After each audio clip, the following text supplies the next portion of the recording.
Hi, Sandra here from Create in Spain, and today I'm going to explain your Cameo calibration technique. Some people are concerned because they're getting print and cuts that are not quite accurate, and they're thinking, oh, is my calibration out? Do I have to adjust it? How do I do that? I don't understand it. What's going on? Okay, now, first of all, I'm going to say draw yourself a square. A 10 by 10 square is a good size to go for. I'm talking centimetres, so I don't know, 5 inches, 6 inches, something like that if you want to. But give it a precise measurement and preferably make it a square.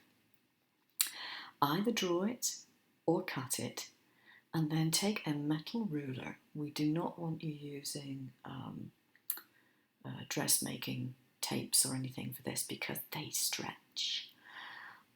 Take a metal ruler and measure your square. If your square is exactly as it is supposed to be, 10 by 10 or 5 by 5, whatever it may be, then you can assume that your distance calibration is okay, i.e. that it's cutting out the correct size. We're not talking at this particular point about where it's put, but you need to check that the size is okay, because distance calibration is the one that is going to flummox you, because you might find that your printing cut starts off at the right place and one side of your printing cut's fine and the other side is off. And the reason that would be is most likely the distance calibration, that the size of your image is being distorted. Now, there are very few reasons why that would happen. There can be minute differences in a machine. Maybe it's an old machine and maybe, I don't know, maybe over time it's just slightly changed. Sometimes it can be by the mat that you're using. If, like me, you use mats which are homemade and not genuine Silhouette mats, the way that the mat is tracked through the Cameo can be changed by the texture, the thickness of the mat that you are using. And so if you're not using a genuine mat, sometimes it will track through a bit slower or possibly even a bit faster than the genuine Silhouette mat, and therefore particularly the length is going to be affected. So if you have been using a non-Silhouette mat, you might want to check your distance. And then if you go back to Silhouette mat after changing it, if you have changed it, you'll have to change it again. So either use a Silhouette mat or don't. But if you're swapping between the two, be aware that that could be a problem on your print and cuts. You could always save your homemade mat for things that aren't precisely measured, and it won't make any difference, and save a genuine mat for your print and cuts. Okay, so you've done that and you've decided that you want to calibrate. How do you do that? You make sure your machine is connected and switched on and you go to send to Silhouette. And this comes up all the time. Now you right click and you get the calibration and the distance adjustment. Now I'm going to go to the calibration and this is what comes up. And don't ask me why my crosshairs have appeared because I haven't switched them on. But this is what comes up, and this is a document that you have to send to your printer in the normal way. So you send the document to the printer and you will get these squares and crosses come up,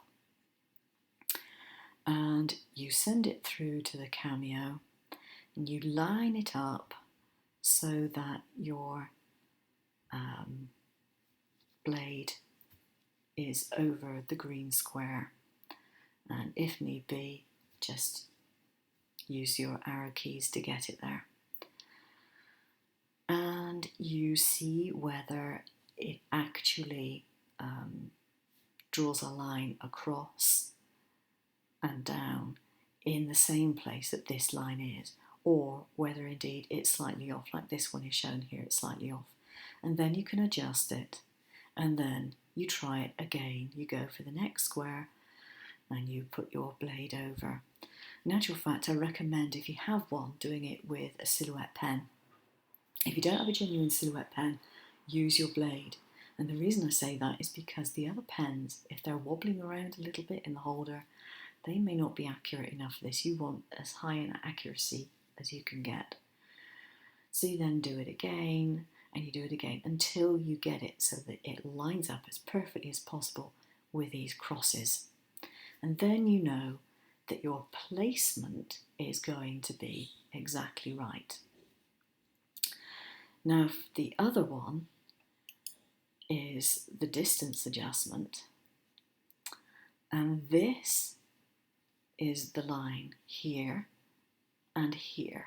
It doesn't draw or cut the line, it simply puts a mark here, another here, another one here, another one here. And you measure, again with a metal rule preferably, you measure the distance between the two.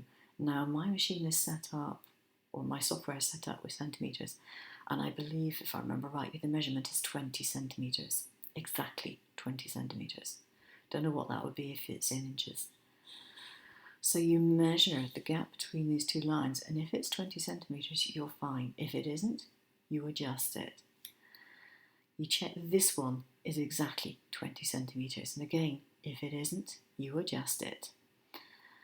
Then you do a retest, and you retest until you get it right, and then you calibrate it.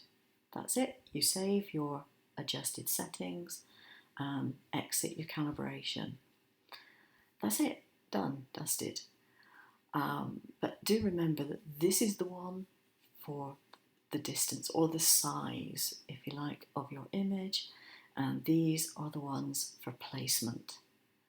As I said, the chances are you'll probably never have to adjust them, and if you do, it's minute, most probably, just a millimetre, and that can make all the difference to your accuracy.